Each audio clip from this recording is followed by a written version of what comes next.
Okay, I think we can get started. So, good morning. Thanks for joining us for the final session of our autumn series on financial services regulatory topics. So the usual housekeeping applies, so please keep your cameras off and your microphones muted.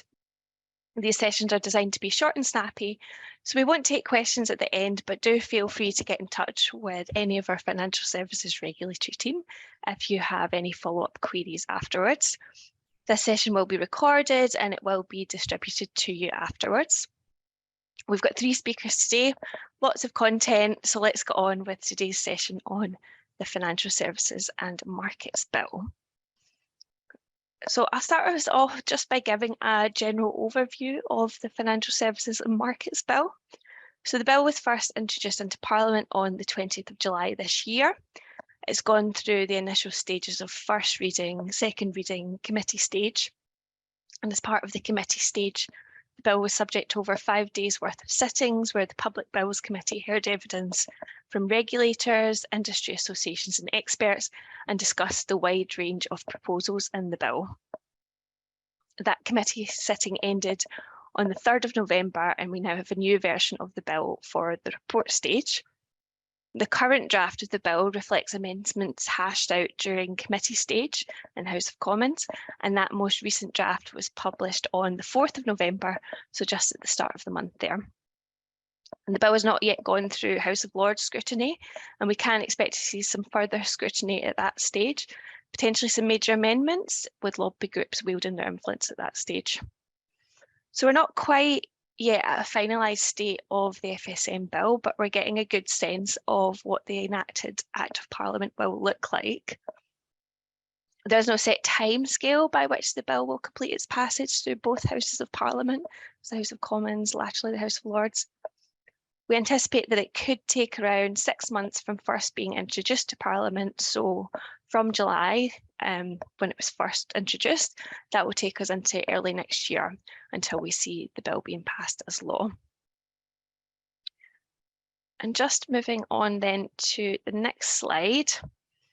So on the slide, there are some of the key measures being proposed by the FSM Bill. And we see there are some familiar topics that we have been discussing in past autumn and even our spring series sessions. So for example, buy now, pay later products, APP fraud. There's quite a few different measures being introduced under the bill. And we won't have time to cover all of these today, but our main topics for focus will be retained EU law, financial promotion gateway, new objectives being set for the regulators, including a competitiveness objective and a new net zero regulatory principle. We'll also be looking at the proposed regulation of crypto assets, and we'll be finishing up with the new regime for supervising critical third parties.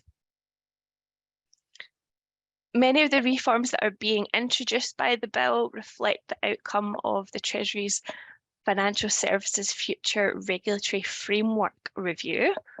And that review was launched in June 2019 and was intended as a major long-term review into the future of the UK's regulatory framework.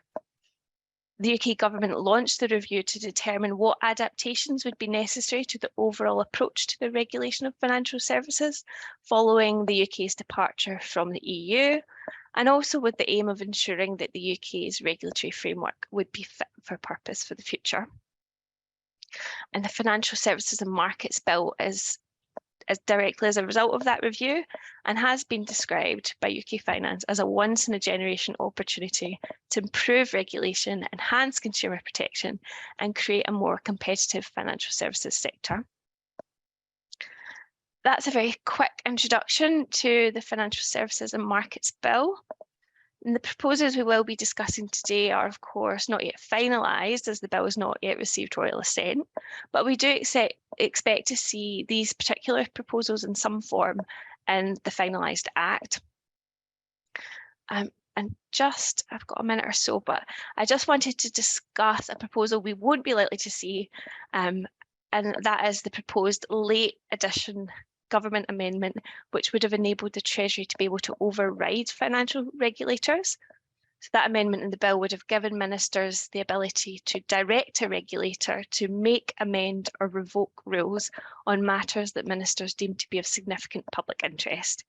This late edition amendment did cause a bit of a stir, including from the Bank of England, who warned that the move would threaten the independence as well as global reputation of the UK's regulatory system.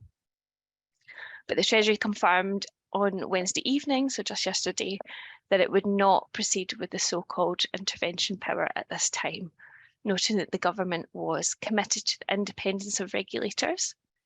So perhaps a welcome move there to ensure regulatory independence.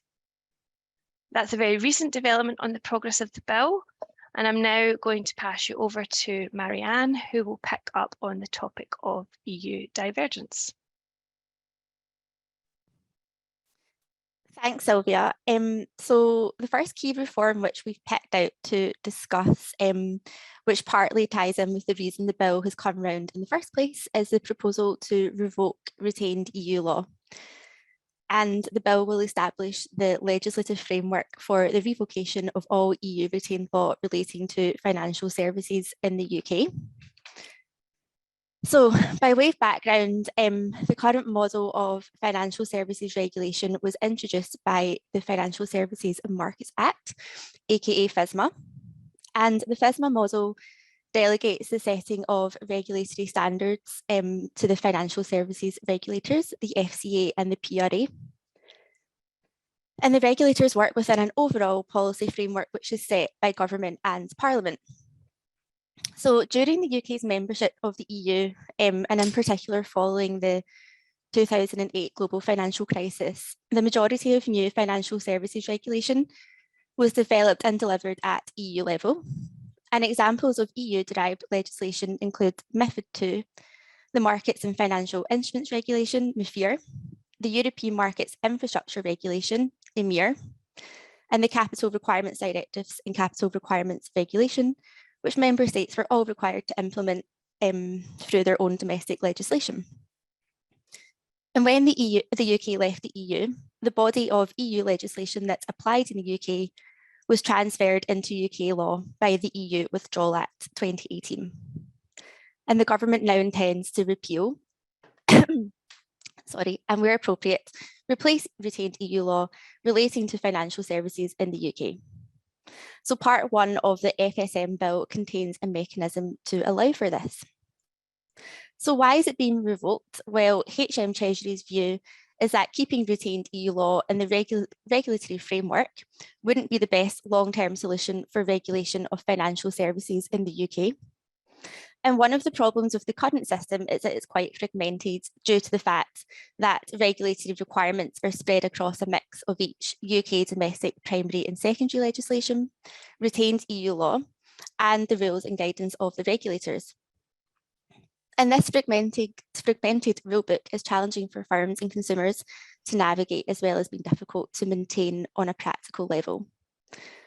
So the current regulatory approach is also quite inflexible, as the regulators are not able to make changes to rules that are set out directly in retained EU law, except in very limited cases.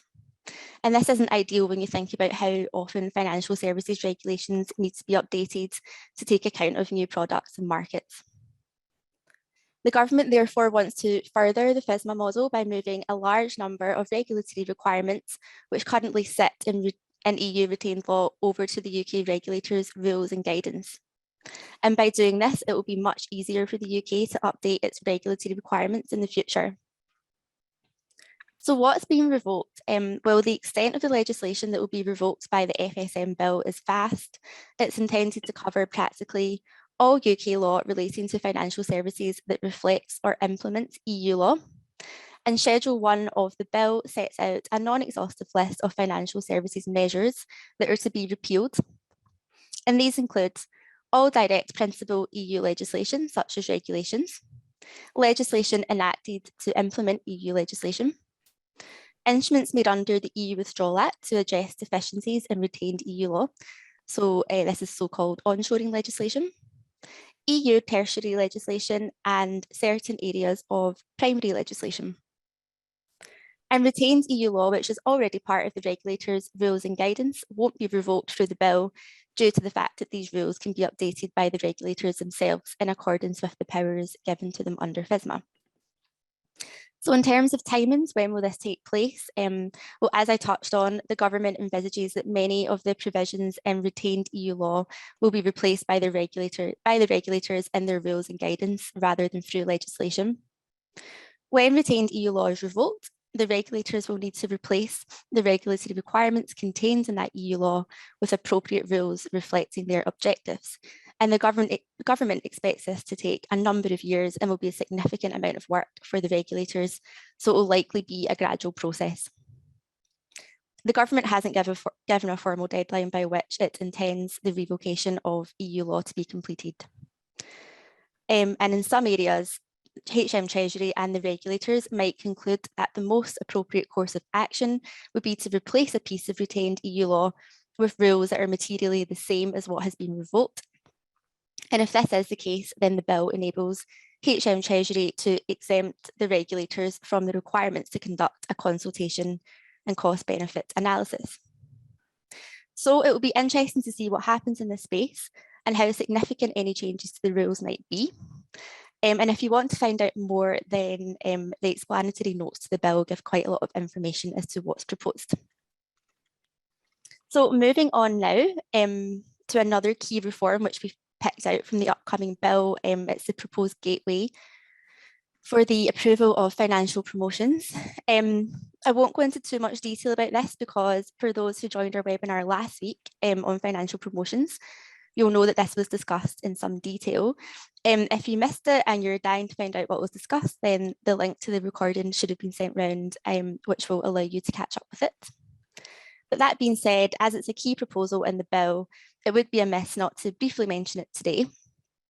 So as we discussed last week, under the current financial promotions regime, a firm can only communicate financial promotions in 3 cases. 1, if it's authorised, 2, if it's not authorised, but it's had its financial promotion approved by an authorised person, or 3, if it's not authorised, but can rely on one of the exemptions under the legislation.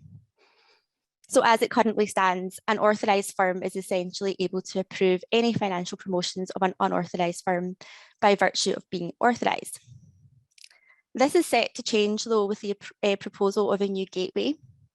And what will this new gateway mean in practice?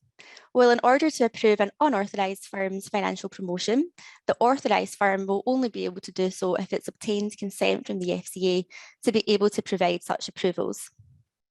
And the proposal is that a requirement will be imposed on all new and existing authorised persons, prohibiting them from approving the financial promotions of unauthorised persons. And firms wishing to undertake approval of financial promotions would need to apply to the FCA to have this requirement varied or cancelled.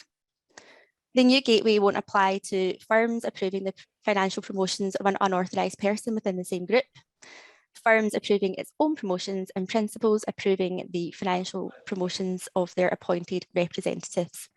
And as I mentioned last week, the reason for the change is essentially that at present, because any authorised firm can approve any financial promotion of an unauthorised firm, and this has led to firms approving promotions beyond their expertise, as well as certain approver firms failing to carry out adequate due diligence to ensure that promotions they approve are compliant.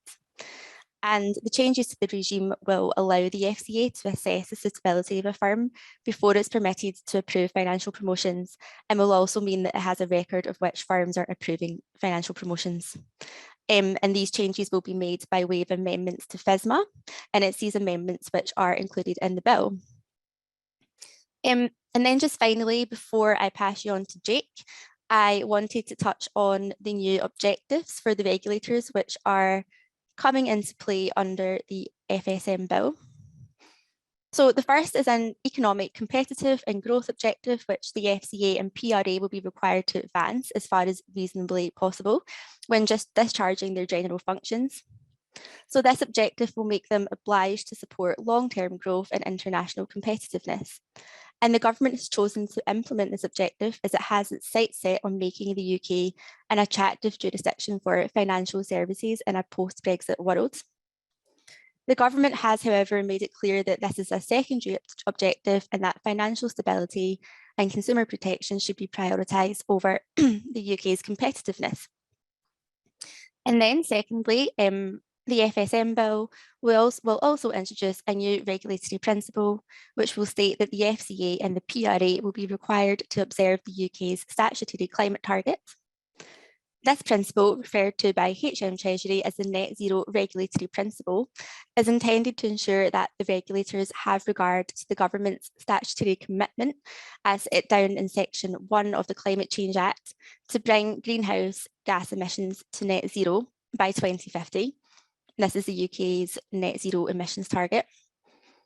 And this principle will replace the existing Sustainable Growth Principle, which is currently set out in FSMA. So that's it from me. I'll now pass you over to Jake, who is going to be taking you through proposed reforms to crypto assets. Thank you, Mariam. Moving on, I will cover the impact the Financial Services Markets Bill will have upon crypto assets, the reason why crypto assets are being brought into scope, and how the bill is proposing to do this. To begin this, I will start with the current position of crypto asset regulation. The area of crypto asset is still one of very limited oversight within the UK. In a combined effort between the FCA, Bank of England, and HM Treasury, crypto assets were broken down into three categories: utility tokens, exchange tokens, and security tokens. However, it is only those that are deemed to be security tokens that are deemed to fall within the remit of current regulations, leaving utility tokens and exchange tokens beyond the regulatory control of UK authorities. Beyond dealing in the aforementioned security tokens, the FCA only has oversight to ensure that firms who provide exchange or custodian services for crypto assets carry out necessary anti-money laundering and terrorist finance procedures. Outside of these obligations, crypto asset firms have been able to operate with very little regulatory oversight when it has come to their distribution and promotion, as under their current regime, crypto assets are not subject to the FSMA Sections 21 and 22 restrictions. With Section 21 setting out the restrictions for financial promotions, where a person may not communicate an invitation or inducement to engage in an investment activity unless they are authorised to do so by the FCA, or the content of the communication is approved by someone authorised by the FCA, and Section 22 setting out what activities are considered to be regulated activities under the Act, such as activities which relate to an investment of a specified kind. Under Section 19 of FSMA, a person may not carry out a regulated activity unless they are authorised by the FCA or they are an exempt person. By not being subject to the restrictions, it means that crypto assets may be marketed in the UK without being authorised by the FCA or with the communication being approved by an authorised person, and that investments in crypto assets are not considered to be a regulated activity. Which brings me to my next slide. As you might have seen over the past weeks, there's been an unprecedented crash in the worldwide crypto asset economy, headlined by the collapse of the Bahama-based cryptocurrency exchange FTX. Prior to its bankruptcy, the CEO of FTX made the now ill-fated statement that the firm was the most regulated in the industry. This collapse, coupled with Bitcoin's 70% fall in value over the past year, has prompted further calls from the Bank of England for stricter rules to be placed upon crypto assets in the UK.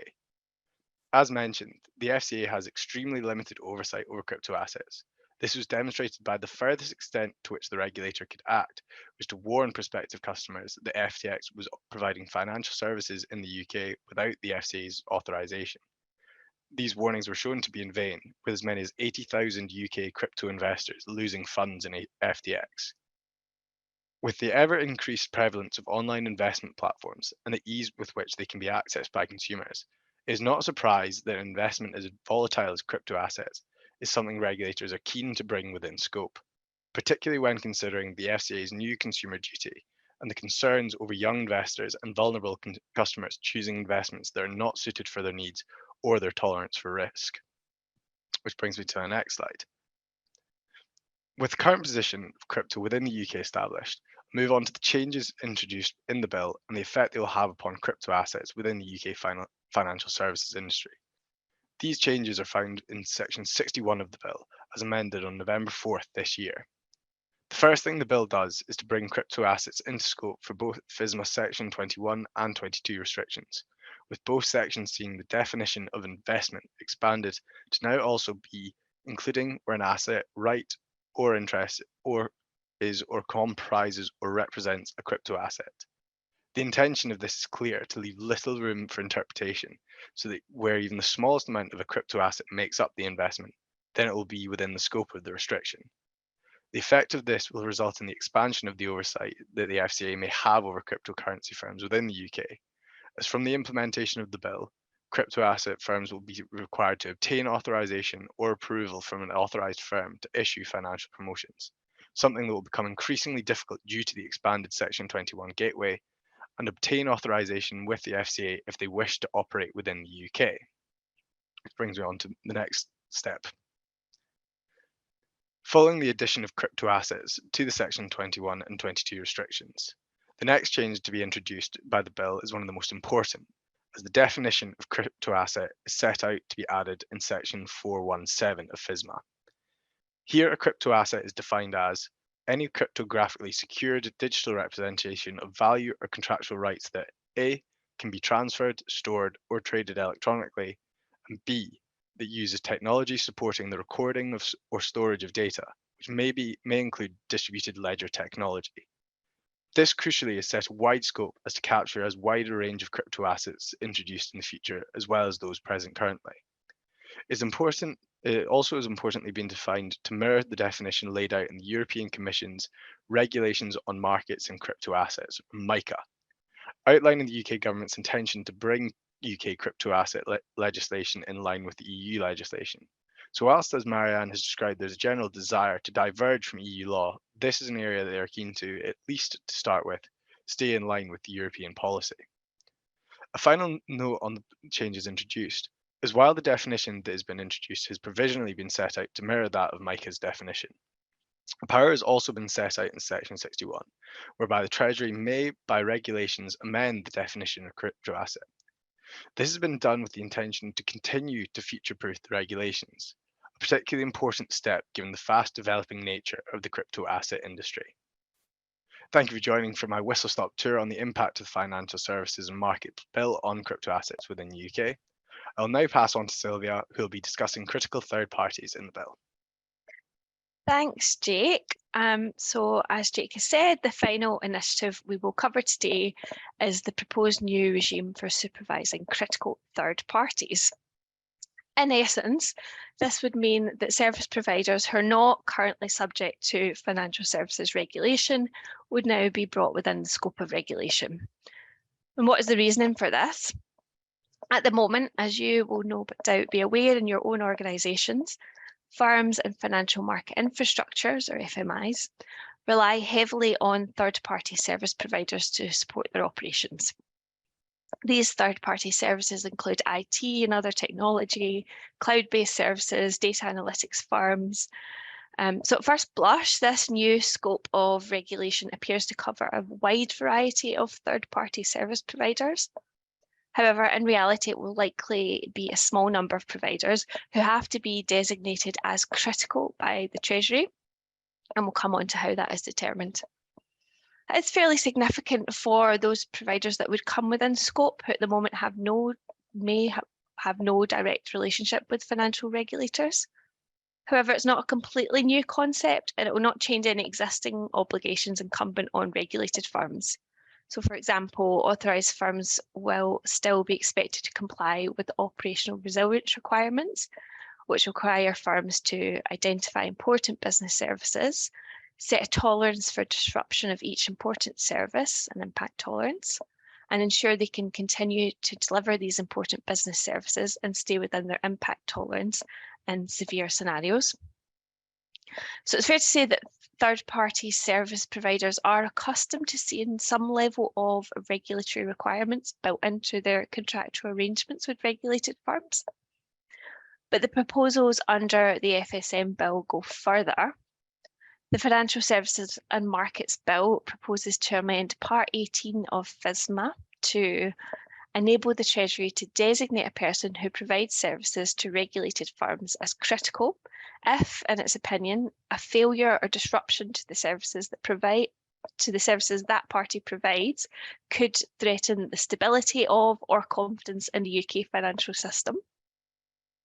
And in determining this, the Treasury will be expected to consider the materiality of the services provided, any concentration of multiple firms using the services of a single third party, so where multiple firms in the market are using the same provider, which we do know often happens. And also to be considered by the Treasury is the potential impact of any third party disruption on the objectives of the regulators themselves. Under the Bill's proposals, the Treasury must consult with regulators and who should be designated as critical. Therefore, the Treasury will engage with regulators and get a sense of who are the major providers in the market, who have the ability to be impactful. It is anticipated that the regulators will proactively make recommendations to the Treasury in line with this requirement. And the bill also proposes to grant to regulators powers to directly oversee the critical services being provided by designated critical third parties. So the regulators will therefore have the power to make rules, give directions, gather information, and take enforcement action against critical third parties. So that's the usual suite of measures that are part and parcel to being a regulated firm. We're fairly confident that we'll see this proposal of the FSM Bill come into force next year. And in July, just earlier in the year, the financial regulators published a joint discussion paper setting out in detail how they might exercise the statutory powers granted to them under the FSM Bill. The discussion paper also sought views from the industry on the most effective and proportionate ways to do so.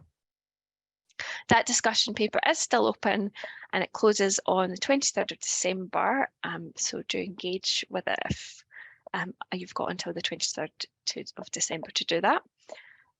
And in early 2023, we will expect to see the financial regulators publish a consultation paper on their proposed rules and guidance for critical third parties. So we'll watch the space for those publications. And indeed, we'll be watching the space for the progress of the Financial Services and Markets Bill. It will be interesting to see how the bill evolves and how it ultimately ends up as an Act of Parliament over the next few months. And we're looking into next year before we see it as an Act of Parliament. And that brings me to the end of today's session and indeed the end of our autumn series. We hope you've enjoyed today's session and the other sessions if you had the chance to join them. So this particular recording will be circulated and the other sessions in the series will also be available to watch back. And we'll be back in the new year for our next Horizon Scanning session. Do look out for that and we hope to see you then. Have a great day.